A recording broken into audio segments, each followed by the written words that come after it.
Crypto and risk assets are about to get a surge of liquidity. I have it on good authority that the Fed is going to cut rates next month by at least 25 basis points. Between the news that's come out and the economic data that's come out indicates to me and many others that the Fed has no choice but to cut in September. This is going to be positive for our bags and for the crypto and altcoin market. And in this video, I want to explain why I'm so convicted that the Fed must cut rates, and we're going to find out what that means for our bags.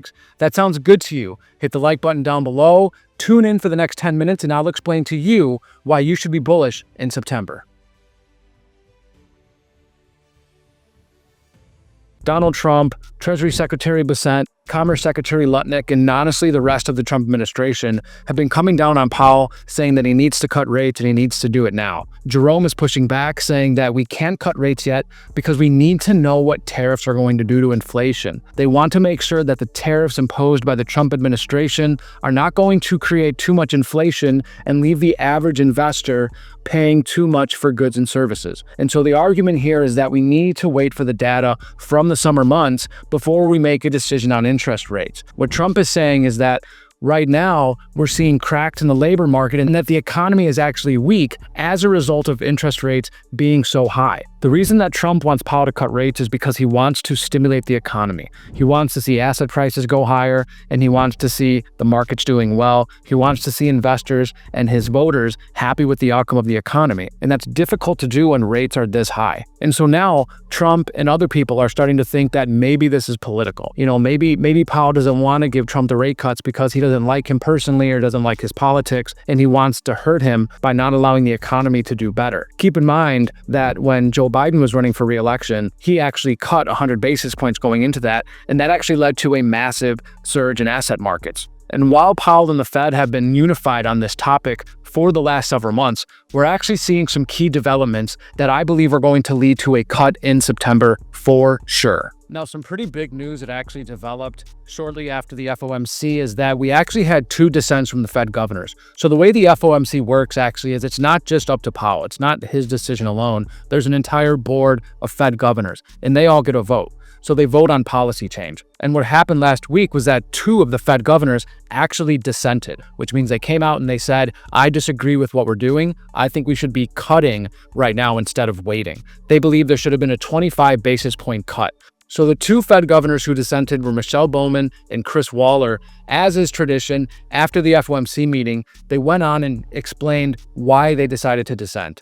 I've got a brief video clip here explaining why Waller dissented. 30 seconds, have a listen. Waller saying that tariffs are one-off price increases and do not cause inflation, echoing speeches he gave before the meeting. He said standard central banking practice is to, quote, look through price level effects. A host of data, he says, argues that monetary policy should be close to neutral, not restrictive. So there you have it. Chris Waller believes that tariffs are only a one-time price increase. And this is the argument, really. While Powell's saying, hey, we need to make sure that tariffs aren't going to create inflation and drive prices too high, what Waller is saying and what a lot of actual macro experts are saying is that tariffs are just a one-time price increase. It's going to bring up the price level of things, but it's actually not anything to worry about in the long term. It's not going to create durable inflation. Now, Powell, when confronted with this question, was actually quite hawkish. And I was actually kind of surprised at this, to be honest. And I think his hawkish response to this question, I believe, was part of the reason we saw a little bit of a sell-off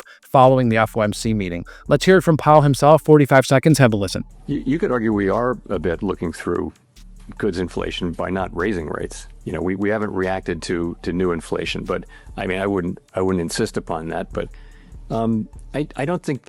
I think the base case. As I said, a reasonable base case is that these are one-time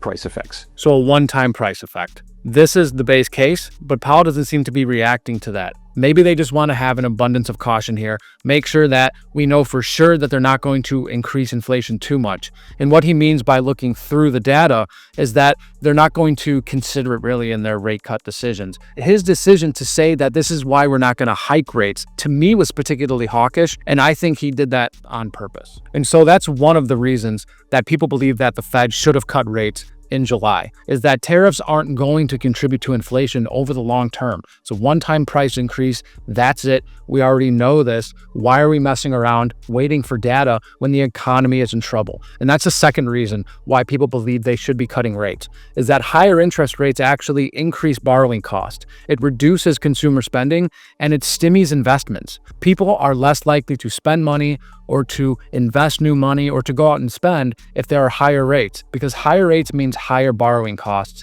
and people don't want to pay that much interest. And this is something that Michelle Bowman honed in on specifically, that higher interest rates is actually hurting the economy. Higher interest rates eventually will hurt the labor market. Now, Jerome Powell came out and said that the economy was solid, but that isn't necessarily the case. Let's hear from Michelle Bowman what she has to say. 30 seconds, have a look. And if we could just go right away, by the way, to the Bowman comment, she makes very similar remarks regarding this, where she says inflation has moved considerably closer to our target after excluding temporary effects of tariffs.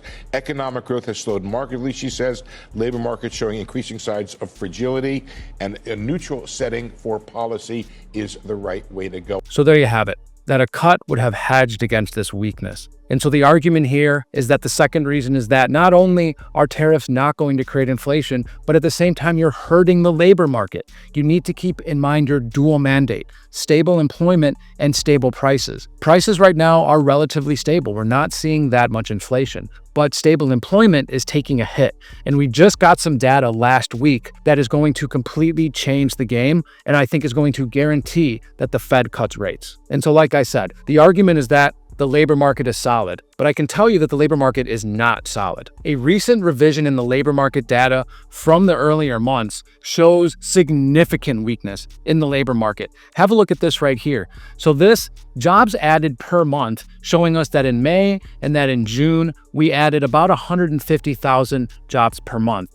The revision, the most significant revision since 1960, absent a recession. So in times of recession, yes, we saw bigger revisions, but we're not in a recession right now, and we're not heading for one either. And we still saw one of the biggest revisions in recent history, revised all the way down to basically nothing. We've got 25K jobs added, down from 140 in May, and then we've got, 15,000 jobs maybe, revised down from 150 in June. This is significant labor market weakness. And what we saw as a result was a big shift in the probability of a rate cut. So this right here is the probability of a rate cut in September leading up to the FOMC meeting. We were at about a 60%. Markets were about 60% certain that we're getting a rate cut in September. Powell comes out and is hawkish, like I said, and you heard it for yourself. He's being hawkish. Right here, this is that. So now markets are discounting that probability, about a 40% chance. When that labor market revision came out, we went all the way to 95%. The labor market is showing extreme weakness. These revisions are very significant. This is not a non-event. We are going to basically be assured now that rate cuts are coming in September. This is why I'm so confident. Not only do we have two dissents from Fed members, which typically precede a rate cut, we also have a historic revision in the jobs market. This is something we're going to look back at for decades. This is a big deal. And it's a big deal for us as investors because now we can plan with reasonable certainty what the Fed is going to do in September. But I think it might get even a little bit better. The reason I say this is because the weakness that we're seeing in the labor market is historic, and two Fed governors dissenting is unusual. We have tremendous pressure coming from Trump, and Powell is only human. He can only take it for so long. And so what I believe is on the table is actually 50 basis points of cuts. We saw them do it last year prior to the election. It built and it built and it built, and there was a strong case to cut, and they dumped 50 basis points in one meeting. This is important for us as investors to understand that this is even on the table. That's because right now, the markets are only pricing in about 57 basis points of cuts. And so if we say to ourselves, there's a realistic scenario where the Fed cuts 50 basis points, we might have an inkling that the market is not fully pricing in rate cuts, which gives us conviction, which gives us the conviction we need to sit through volatility. And I'm not the only one who thinks so. I got John Kirshner, portfolio manager at Janus Henderson. He's going to share his thoughts on this. 20 seconds, have a look. The Fed is going to wait as long as possible and then probably cut by 50 basis points. Whether that's September or not, it's hard to say. But I think that it's going to be either probably September or December. I don't think they will be able to wait much longer than that. I believe the Fed has waited as long as they can. Political pressure is mounting. The labor market is showing signs of decline, and stimulus needs to come soon. If they wait another 2 months, the damage to Powell's reputation and the damage to the labor market and overall the US economy would be irrevocable. And so I know that all of us in the crypto market have been waiting for the Fed to cut rates. We've called Powell every bad word in the book, and we've wondered how long can they keep this going. I believe our waiting is over. I think at the September meeting, we are going to see at least 25 basis points of cuts, but we very well could see 50 basis points, which would set us up to likely see probably at least 75 basis points of cuts by the end of the year. That's not a prediction. I don't have a crystal ball. I wish I did. But what I'm telling you is that there is a probability, and I think a pretty good probability, that we will see